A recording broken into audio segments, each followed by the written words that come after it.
Hello. I presume that we are now live. So welcome to this little corner of my home where we're all in lockdown. And as you know, I thought that I would experiment with this method of communication.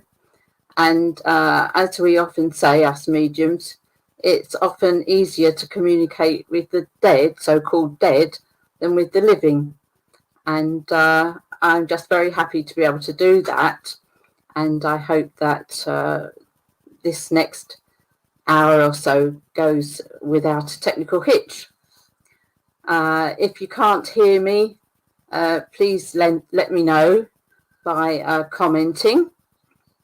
And I'm hoping that you'll be able to comment and I'll be able to bring your questions up and answer them, of course. Well,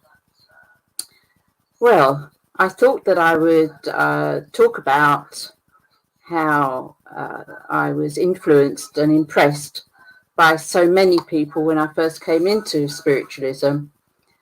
And I was first most impressed by a medium called Ivy Scott, and she was appearing, giving a demonstration of mediumship at Lewisham Spiritualist Church back in 1992, and I was persuaded by one of my skaters, who became a very dear friend, to go along with her because I was suffering badly from grief at the death of my father. Anyway, I walked in and I saw this wonderful, wonderful lady, very elderly, but she absolutely sparkled. And her philosophy was just amazing. And I was so amazed because I'd never heard anything that really resonated with everything that I had come to think about and feel was true. And then, of course, she came to her mediumship part, and I saw her giving messages, and I could actually see these sort of wraith-like figures on the platform with her, but I couldn't hear them. Obviously, she could, and she was relaying messages from them to people in the congregation, and it was absolutely amazing, and I was quite, taken aback, because I'd never experienced anything like that before. I'd never been into a spiritualist church and I'd never seen a medium working. So I decided that I would perhaps find out more about this. And needless to say, a couple of weeks later, she was going to be at Croydon again. And Kay, my friend, said, would I like to go again? And I jumped at the opportunity. And so I went along.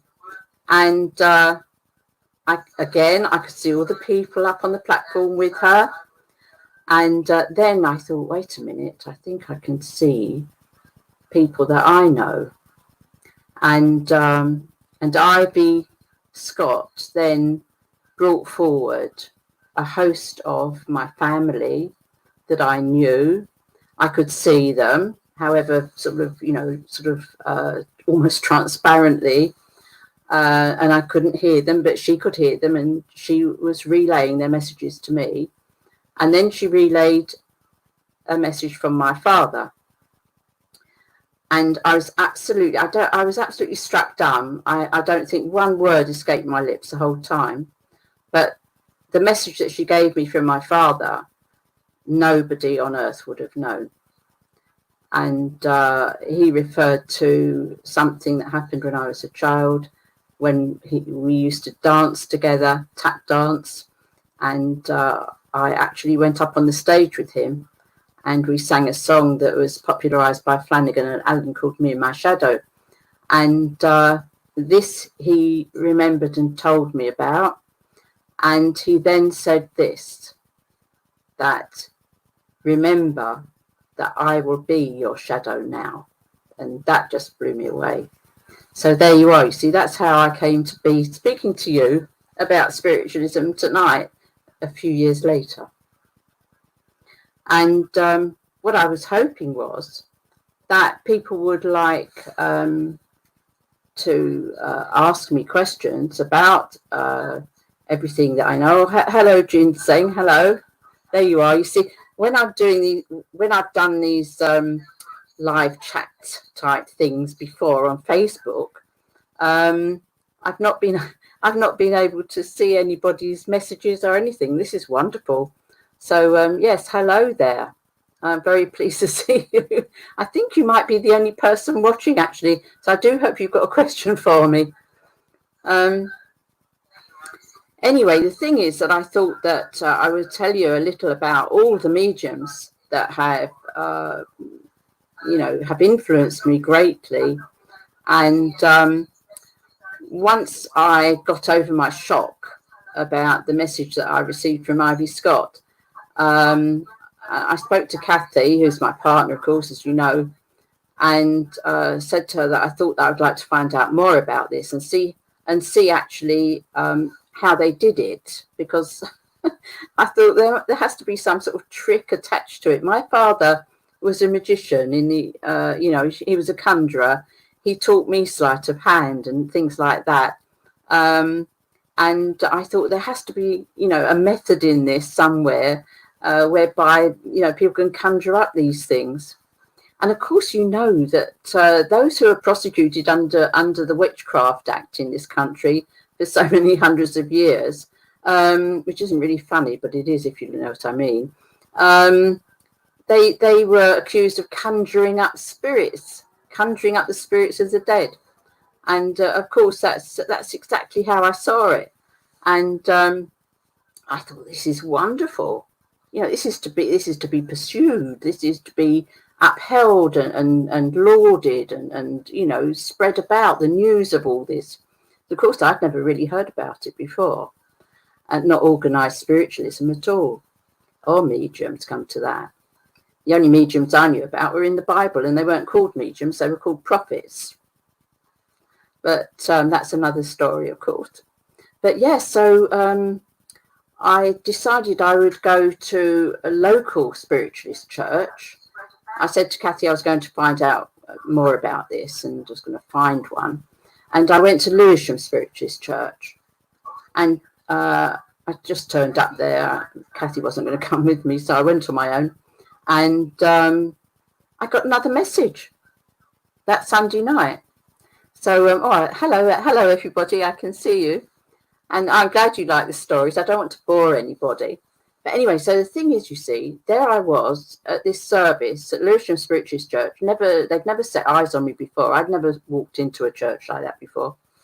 And this was, just the same week that I'd been to Croydon Spiritualist Church for the second time in my whole life and got that message from Ivy Scott. And blow me, I get another message from my father, but also I remember so well, because I was so puzzled by it, from an Auntie Katie. I didn't think I had an Auntie Katie. And she talked about being buried in a country churchyard. I thought, this is ridiculous. I come from a Jewish family. Nobody I knew of was buried in a churchyard. The whole thing was a mystery to me. Oh, and she also talked about doing the kind of work that they were doing there in the Spiritualist Church. I thought, this is ridiculous. Anyway, there I was. I got this other message. So I thought, I've got to find out. I've got to get to the bottom of all this. So afterwards, everybody congregated around the kitchen area for a cup of tea. So I found out since then that, of course, that tea is like the holy grail, and the kitchen of any spiritualist church is like the holiest of holies, like the inner sanctum. Only the blessed can enter into the kitchen of any kind of spiritualist church. Anyway, there I was outside having a cup of tea, and I looked around to see if I could see anybody that I thought was fairly normal, which was funny coming from me, but we won't go there either. And I saw this bloke with a fag on, cigarette, in case you don't know what that is, and holding it like he'd been in the army or something, hiding it in his hand, you see. And I walked up to him and I said, "Excuse me, please, but could you tell me how I find out more about this?" Whoa, yeah. He's gone, you can come to a circle tomorrow night. I went, "Circle?" He said, "Yeah." I said, "What's that?" A group where you can find out. I said, "Oh, all right then." When I went home, I told Kathy. She thought I'd gone completely mad. And I ended up going there that night, and I walked into this little room at the back of the church, and there was this wonderful person sitting there, lots of purple taffeta and beautifully made up and beautiful hair and everything. And I looked around, I thought, well, I don't know, everybody else was wearing jeans and things, same as me, so I thought, well, that's all right. So I thought, all right, I'll sit down.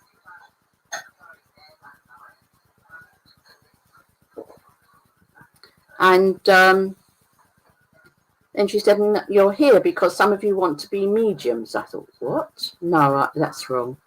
So then she said, "Some of you may want to be healers." I thought, I don't know what that is. She said, "And some of you may want to be counsellors." I thought, oh, that sounds rational. Anyway, I thought, oh, well, all right, I'll stay. You know, I was doing everybody a favour. Myself, as it turned out. So then she spoke a bit, and then we did a meditation. Well, you know, to cut a long story short, I was grabbed. I met my dad. I then met the person who was going to stay with me throughout, right up until now.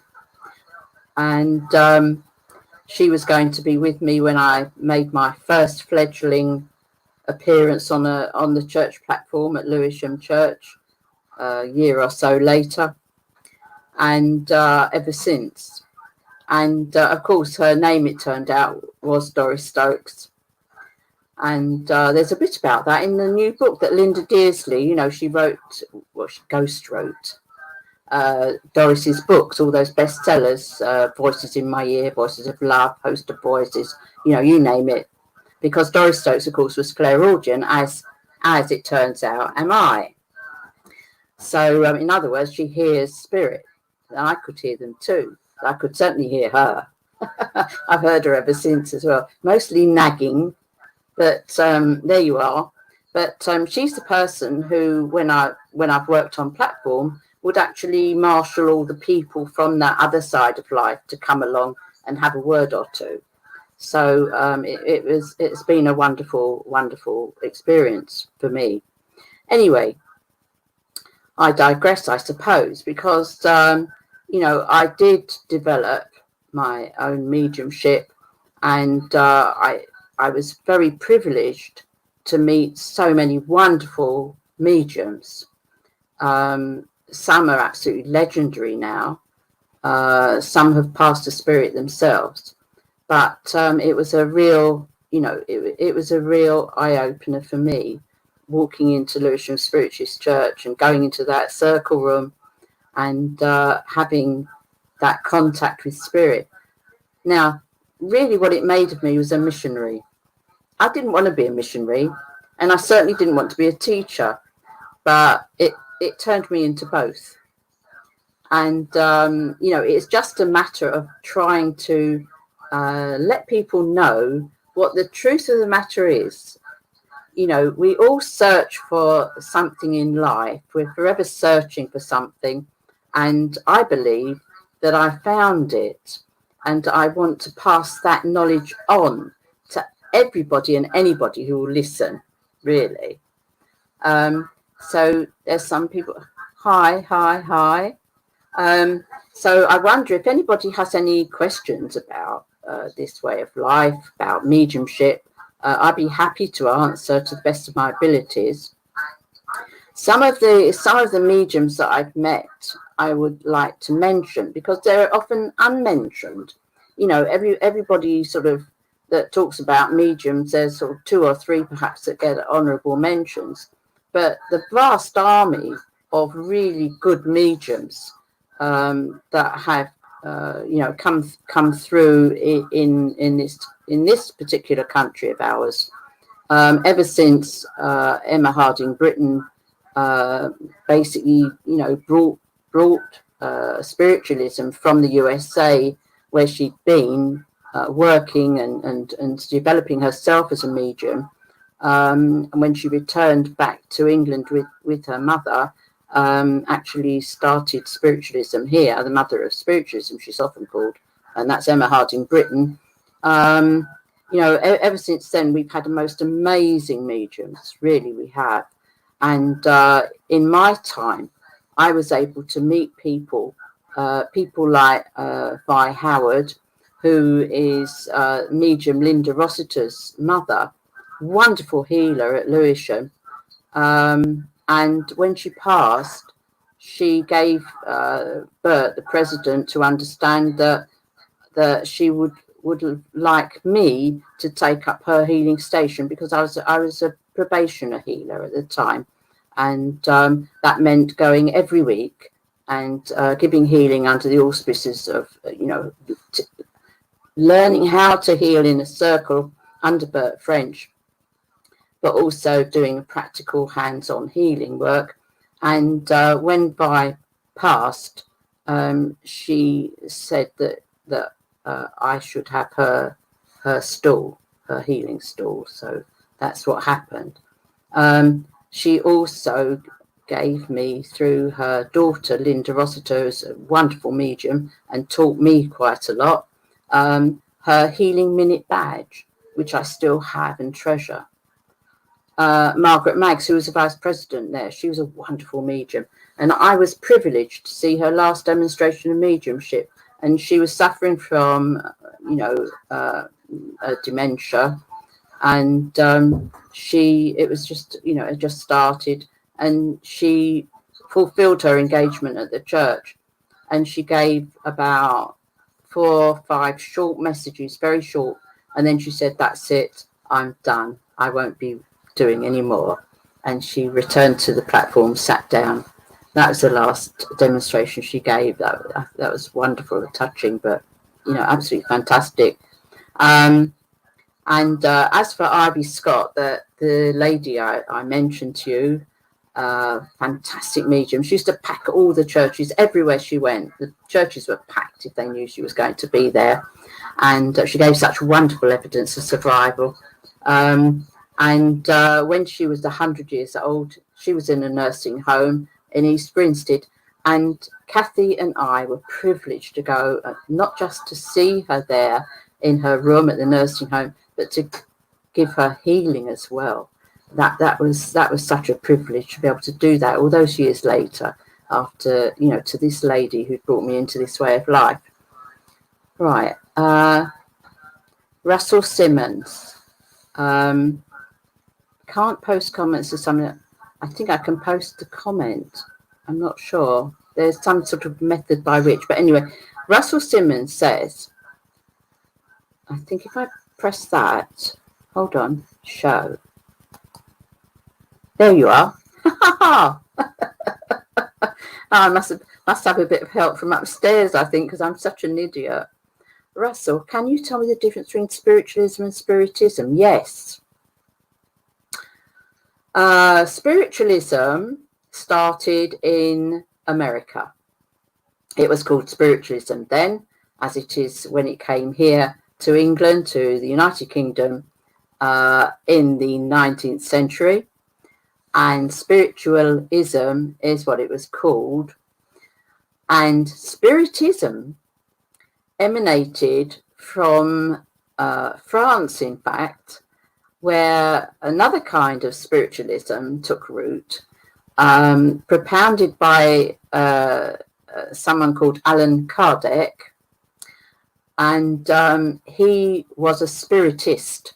Now, the difference used to be perceived as spiritists were people who believed in afterlife, the same as we do as spiritualists, but were actually basically Christian in their religious belief. So in a way, it was attractive. It was made attractive to people who wished to remain within their established conventional religious bounds. And in fact, you will find Spiritism is absolutely popular in places like Brazil, in South America, where, of course, basically you've got that amazing Roman Catholic influence, but you also have the underlying influence of the indigenous, more nature-based religions. So that is basically the difference. I suppose you could say that there's, oh yes, and the other thing is, they're just reminding me they're upstairs. I'm not supposed to be doing messages, of course, I'm not, but communication is communication, and I never refuse it. The point is that, that they're really spiritualism and spiritism are different, because spiritualism generally does not confine itself within the bounds of orthodox religion at all. And in fact, spiritualism, I'm a Christian spiritualist, but still a heretic as far as Orthodox Christianity is concerned, because I don't accept that the only people that go to heaven are those who believe in the deity of Jesus Christ, because I know that everybody actually inherits eternal life. And the other thing is that the Spiritists believe in reincarnation, and Spiritualists generally, officially, do not. Spiritualists say only that which is proven.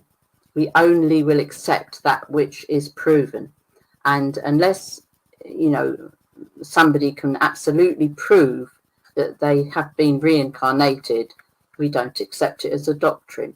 But Spiritists do accept reincarnation as a doctrine. So I hope that helped. Russell, he's not answering, but and then Simon. Oh, wait a minute. Did I ever see Gordon Higginson? I suppose you mean, did I ever see him demonstrate in the flesh, as it were? No, I didn't. But I've been fortunate in that I worked at Stansted Hall, which is where he was based for many years, and that was when I was editor of Psychic News, and we had our offices there. And also before that, I was editor of the Spiritualist National Union New Communicator, which was an in-house circulation that used to be sent out. And of course, Gordon Higginson was absolutely revered. He started, as you know, I'm sure, he started out, I think he was about 4 years old when he sat in his mother Fanny's circle, and he was a splendid medium, and his philosophy was absolutely superb too. And there are many recordings, fortunately, of his work. So that's I suppose that's a sort of long answer for a short one. But thank you for asking me. The other thing is that Jean Bassett, Minister Jean Bassett, actually wrote his biography called On the Side of Angels. And that was a wonderful book all about Gordon himself. And I know that a lot of the people that he taught are still with us, like Paul Jacobs, of course, famous now. They're all famous mediums themselves now. And Jean Bassett was absolutely wonderful, a wonderful ambassador as well for spiritualism. And she was taught by Gordon, and she wrote his biography, On the Side of Angels. So if anybody else wants to ask me a question, they're very welcome. There. Oh, Russell. Oh, thank you. Oh, that's very kind. Oh, I'm glad. And the other thing that, I often get asked lots of questions about animals. Do animals survive in spirit? And of course, I'm very fortunate that I knew Irene Swarte. Now, she was a wonderful healer. And she was also an animal healer. And she and her husband ran a healing sanctuary for many, many years. When Gerald passed away, Irene decided to basically sell the house, and a portion of that money she took for herself and bought herself a retirement apartment further down the coast than they'd been. And when I went to tea with her one day with Kathy, she said to me, "Don't tell anybody, but I gave everything, all the proceeds of my house, to St Dunstan's for what those wonderful lads did during the war." And she said, "But don't tell anybody because they'll think I'm rich." So I didn't tell anybody, but I've told you now. So Irene's money all went to St Dunstan's, and she had this little flat. It was very nice, absolutely packed, crowded with books and tapes and things, and pictures of her and Gerald. It was wonderful. The interesting thing is that Irene advertised in the Psychic News, and she got into trouble because the advertising manager at the Psychic News said it was all wrong because she'd said Christmas greetings from Gerald and Irene, and they said it was misleading because Gerald was actually passed away, and that is a spiritualist newspaper. The point is that Gerald was still working with Irene, and I'm sure they're working together now in the world of spirit and looking after all those animals as well, because animals do live on as well as ourselves. Fiona, now let me see. Isn't this good fun? You can get your questions up on screen. Everybody can see it. Is it possible to develop mediumship without circles? No spiritualist churches near me? Yes, you're talking to the right person. Look, what you need to develop mediumship is a quiet space and a quiet time. So, if you go to a church, to a circle, you can expect to sit for an hour, okay, in a group of people. Or if you go to a home circle, the same thing applies, that maybe half a dozen to 8 people will sit in a group for their development. This will consist of having a leader who hopefully is a good medium themselves, and who can get information from the world of spirit in order to help the circle along, the people that are sitting for development. And of course, when you have a group of people, they can exchange their experiences during that hour. What one would do in a circle is exchange pleasantries, so you're relaxed, and then there would be a guided meditation. After the meditation, one would usually relay the experience of that meditation, and the medium would explain its significance, and then there'd possibly be some discussion about that between everybody. By that time, of course, the hour would be up, especially if you've got a few people in the circle. I took a circle at Wimbledon Church for about 3 years, and we had about 20 people in our circle, one of whom was the famous Ivan Lee. I used to have to sit him next to me. He'll remember this. I sat him next to me because he was a bit of a naughty one. He used to be, So I used to have him sitting next to me so I could give him a quick smack. There. So the thing is this, that there is a way of developing your own mediumship without actually having to go into a circle or finding one. You can, and especially now we're at home, aren't we, all of us, or most of us are.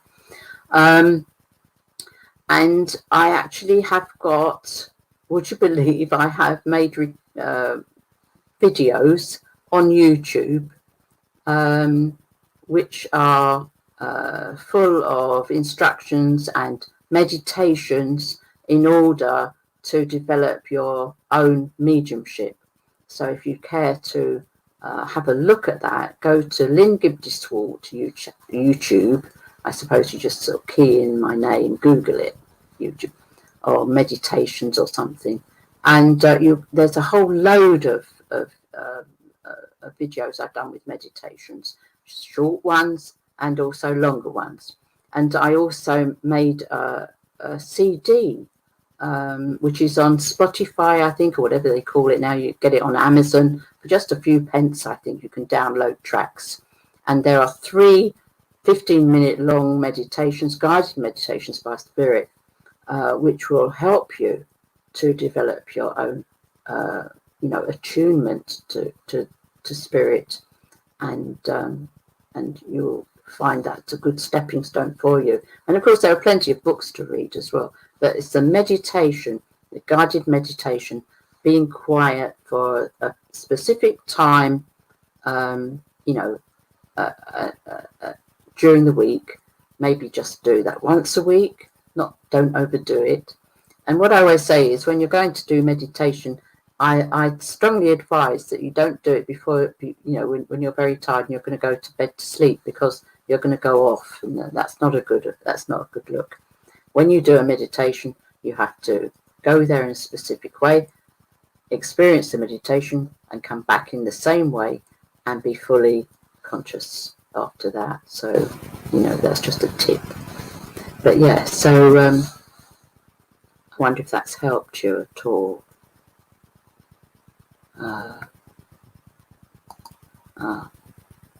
Any online circles? No mediums near me. Do you know what I was thinking? You see, the thing is, there could be, I suppose. I'm not aware, but it's quite possible. I mean, I would love to do that. I would love to do online. I suppose like this, I would be able to conduct a circle and invite perhaps, say 4 or 5 people to join me, because there is a facility here, I believe, for joining in, when you're here, sort of thing. But yes, I'll think about that myself. But I think if you have a look, you might find something. But I can't tell you about that, except that it doesn't surprise me, because that's actually what I was thinking about doing.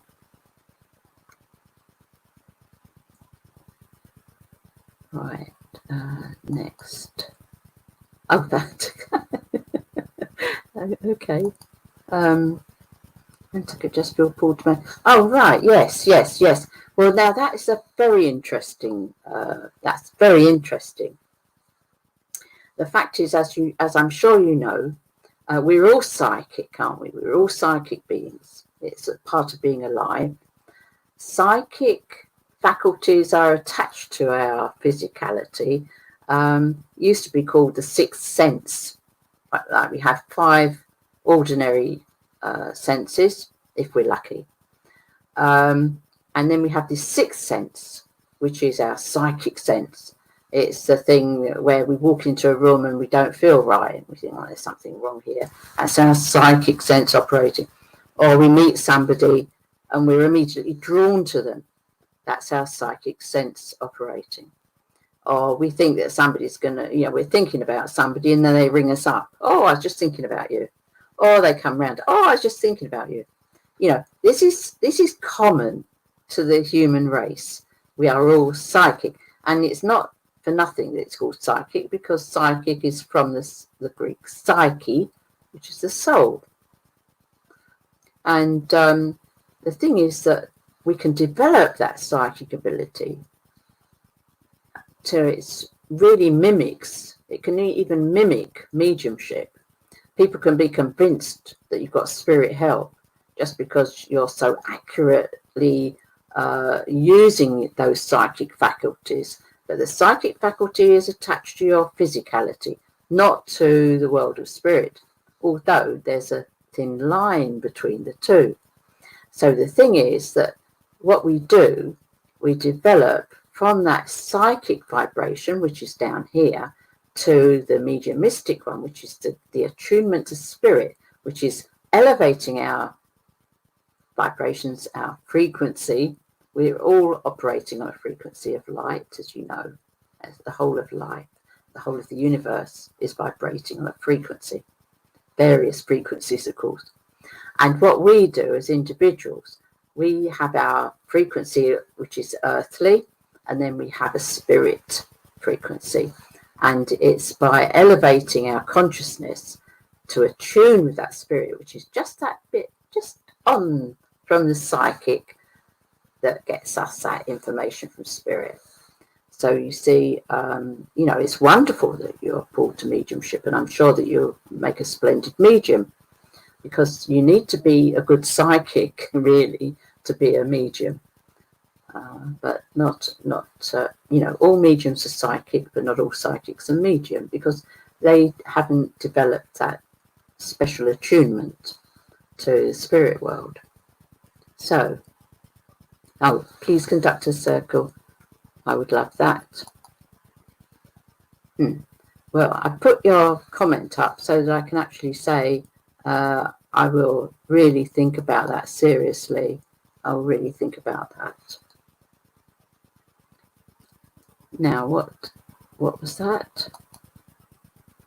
Is that clear sentience? No.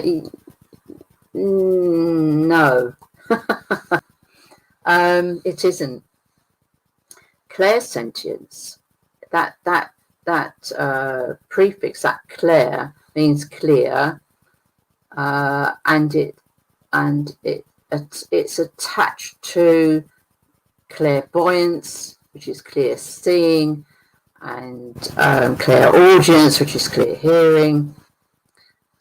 What I would say is that is spirit induced, that is spirit input. If you feel things from spirit, that is clairsentience. You are feeling from spirit. You're feeling something that otherwise you wouldn't be able to if you hadn't attuned yourself to the spirit world. And in the same way, clairvoyance, you see what you are receiving from spirit, and you hear clairaudience, what you are receiving from spirit. It is not the same as those psychic feelings that you get. The psychic feeling comes really from around the solar plexus. That gut feeling is a psychic feeling. So it's not the same.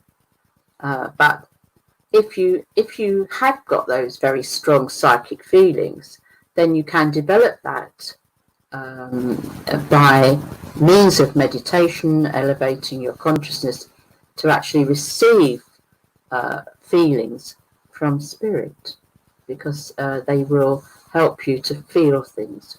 The first thing you'll feel when you develop as a medium, if you are very sensitive to feeling, is how people die.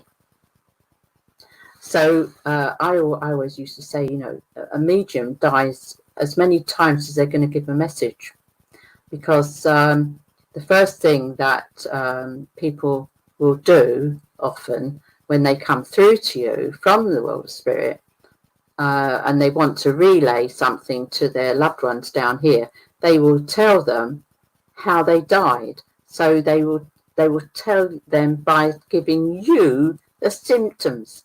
And so you can feel terrible for that little amount of time. You feel dreadful because you're literally experiencing how they felt just before they died to this life.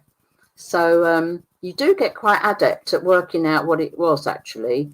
I mean, you know, you can often discern sort of almost like a doctor, like what was actually wrong with them, because they can be so vivid in the feelings that they give you. So, you know, that is something that if you are very psychic in that way, that you feel things very, very much, you'll probably be an excellent medium, because you'll be able to feel all those awful symptoms. You know, people that couldn't breathe and you know, all sorts. So, don't know if anybody else wants to say anything. And we're on 40 minutes. That's handy. There's a sort of countdown clock, which saves one looking around for a timepiece. Speaking of clocks, I used to love the president of West Norwood Spiritualist Church, Tilly Hatton, and I was always the stand-in medium, because Kathy and I only lived about a 15-minute drive away from the church. So if she was let down by a medium, because that used to happen quite a lot, you know, medium secretaries at churches often have to book mediums a year in advance. And who's to say what's going to happen? So, you know, the Sunday night or the whatever night it is draweth near and nearer, and then it happens, and then everybody's sitting around and wondering where the medium is. So either the medium has forgotten all about it, lost her diary or his diary, get held up or get ill. What happened? Tilly Hutton used to ring me and say, this would be at say 6:30 nearly on a Sunday night, the medium can't come. So I would jump in the motor, woof, off I went, and I would be the medium. So I was always a standing medium for Tilly. When Tilly passed, it was supposed to be a Church of England service. Like I said, many spiritualists are Christians anyway, but they're also spiritualists. And Tilly was a Christian spiritualist, although she was president of a Spiritualist National Union church. And there was going to be a Church of England service. And the vicar visited the family, and the daughter heard what he had to say and sacked him. And what happened? I was indoors and I saw the phone, and you know when you get the numbers come up, and I thought, that's Tilly's number. She can't be ringing me. And when I picked up, hello, this is Tilly's daughter. You know, condolences, etc. So she said, I wonder if you'd take Mum's funeral. I said, yes, I'd be delighted. I thought, wow, I'm a stand-in vicar as well. And when I turned up in the car park at the Creme, and there were some people walking towards me out of their cars, and they looked and they looked and they looked, and they said to me, I didn't know who they were, they said, Lyn, are you taking the funeral? Because of course I was wearing my collar. And I said, yes, I am actually. And they said, well, she got her own way then, didn't she? So there you are. And the funniest of all was having, walked after the big do in the huge chapel. It was packed, of course. We had to go to the graveside for the interment. And we were standing there, and I said the prayers, and I closed my eyes to say the prayer, and then suddenly I heard, get on with it. It was Tilly's voice. Like that. I opened my eyes and I realised I wasn't just a mourner, because I was and I quickly continued with the service. I'd forgotten I was taking the service, but she made sure that I continued with it.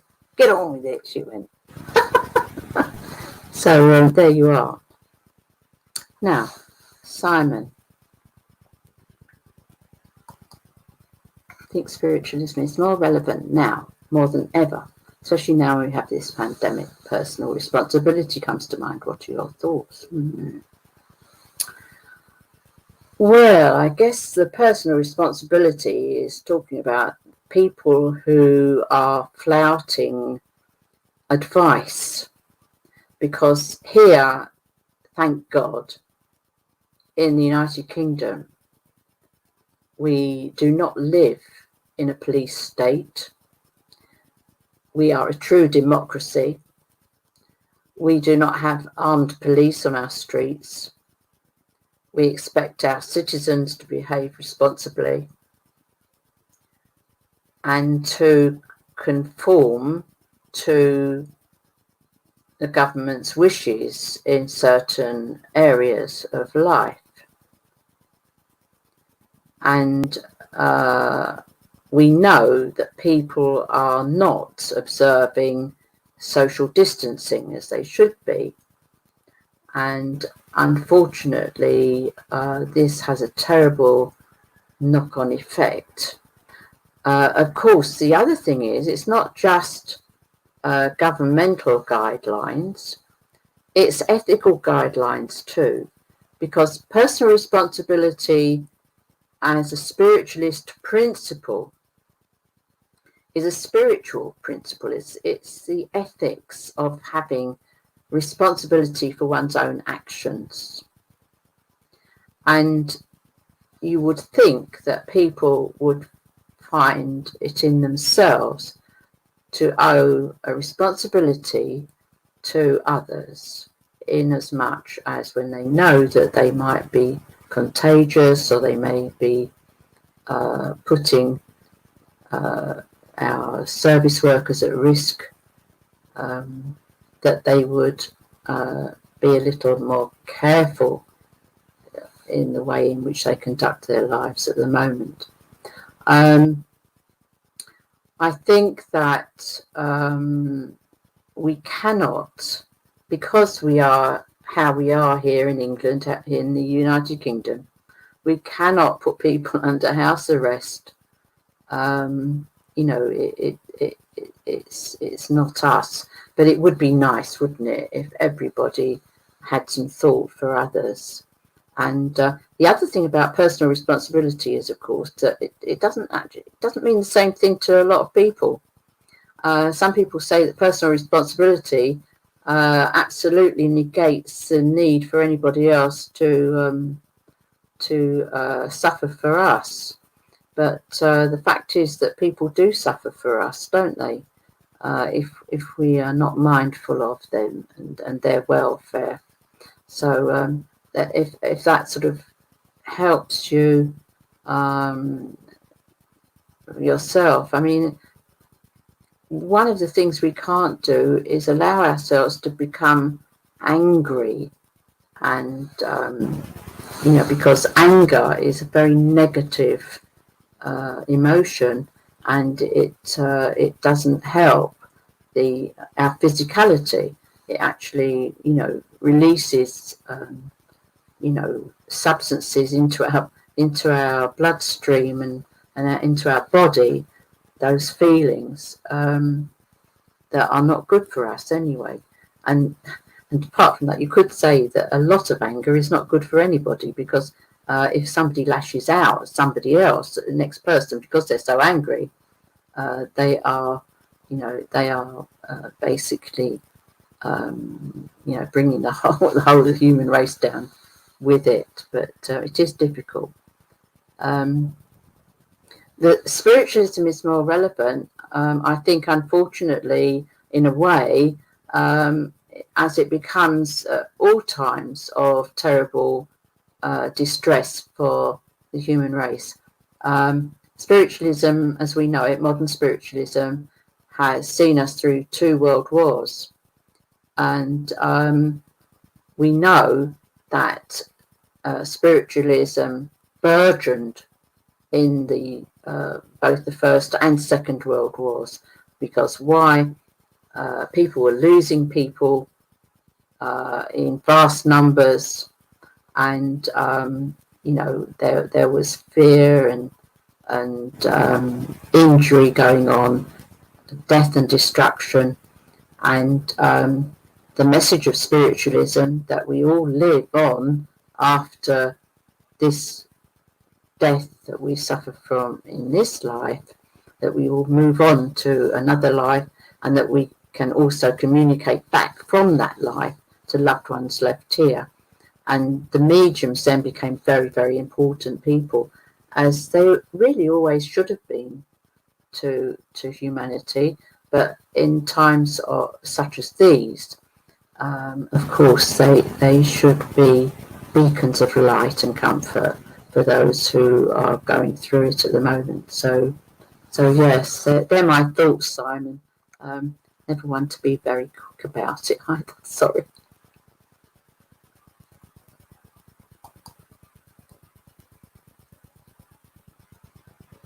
Oh, thank you. Thank you.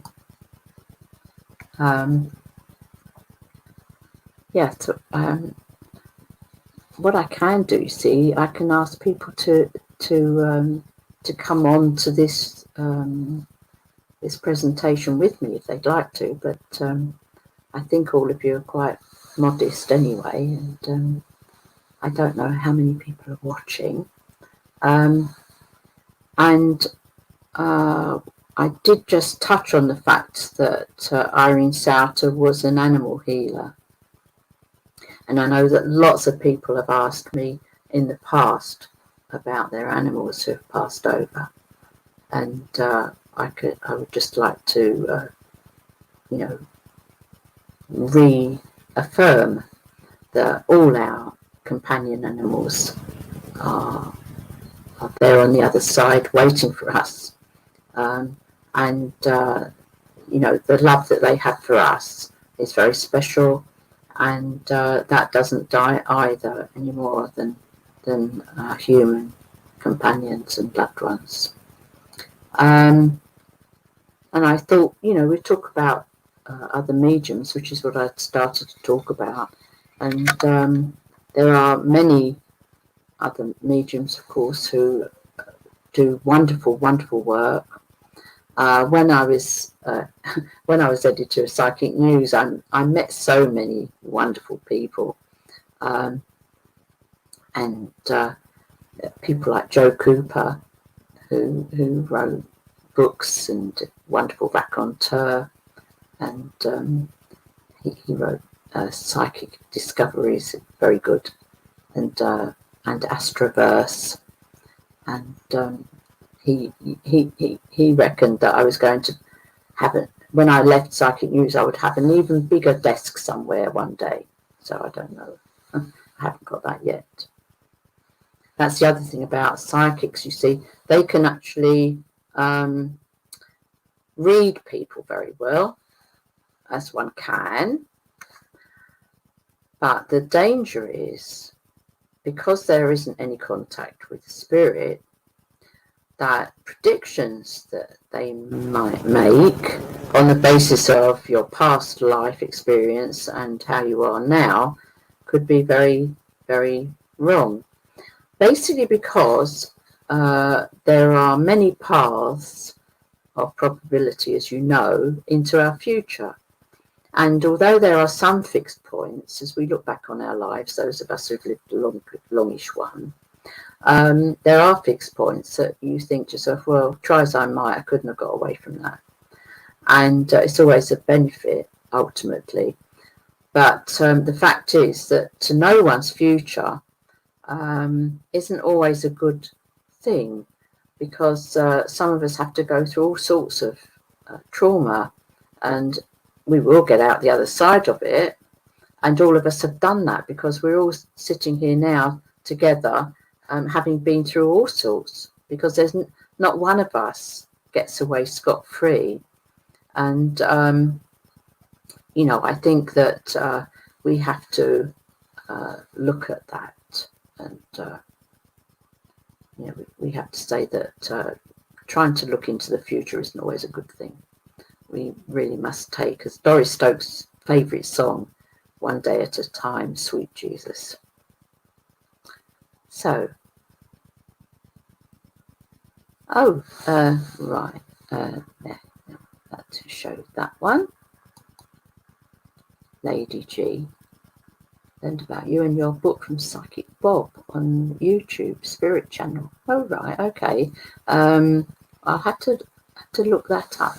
I wonder who Psychic Bob is. I must know him, I would hope.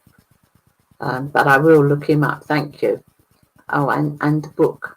Yeah, that book's, you know, it's just, I just sort of sat there and wrote it, you know. I mean, I just went through everything that I could think of. I did write the book Principles of Spiritualism in 1999 while I was still editing Psychic News for Thorson's, because previously, 10 years before that, I'd written a book for them called Women and Sport, because I was a sports journalist. And I wanted to make more of it. They wouldn't reprint it, and it ran out. And then it was being sold on eBay and things for vast amounts of money, which is potty. So I thought I'll write more than that. So I did actually write this Spiritualist Handbook, which has loads of stuff in it. It does have workshops in it. It's got about 8, I think, different workshops you can do at home. And it has loads of information in it about, you know, development, and it's got loads of stuff about old spiritualists, not me. And well, I wasn't, yeah, well, I suppose I was. And you might find it interesting if you haven't looked at it already.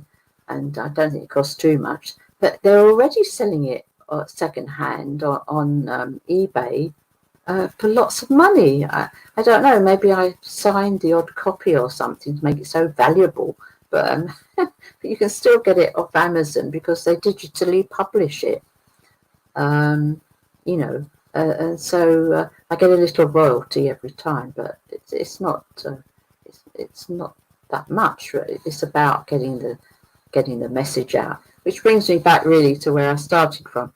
I don't know how they do that, them upstairs, but I reckoned that I could probably manage to, you know, sustain this little chat for about an hour.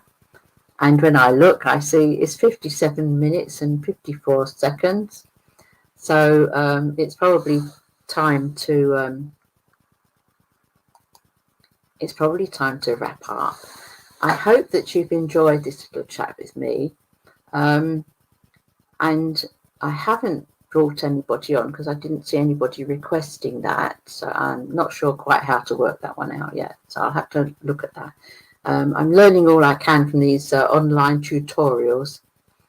And I hope that you have a good and restful night if it's your night time. You have a good day if it's your daytime. And all points in between are blessed with peace and comfort. And I hope that you remain upbeat, that you remain optimistic, to know that the human race has been through lots before this, and that they are working away on a vaccine and various methods of perhaps even curing, you know, this virus. You know, if you cast your mind back, as I can, to when the HIV/AIDS epidemic first hit, being a gay woman, you know, all my friends were going down like 9 pins. It was just awful. And the first funeral I took after my mother's funeral was that of my friend Andrew's. And that was dreadful. I had to read the service. I couldn't bring myself to actually, you know, say a service because I didn't think I could cope with that. But, you know, they did find antivirals, you know, retroviral drugs, so that now when people have that dreadful virus. It's controlled and controllable, and people now live with HIV. They don't die from it. So there. So I'm sure that with a bit of spirit help, they will find, something to help us with this awful thing that's going on at the moment. So I say God bless to you, and I hope there you are. It's just on the hour. How did they do that? I hope that that you'll meet me again on this live stream, live chat, whatever they call it. And I hope that I get better at it, and that we can have some good hours together. And I will, Fiona, think about an online circle, because that would be a nice hour to spend, would it not? Oh, I'd be letting loose all those mediums on the world again. Well, I say God bless you, and I will see you again. Be'ezrat Hashem, with the will of God.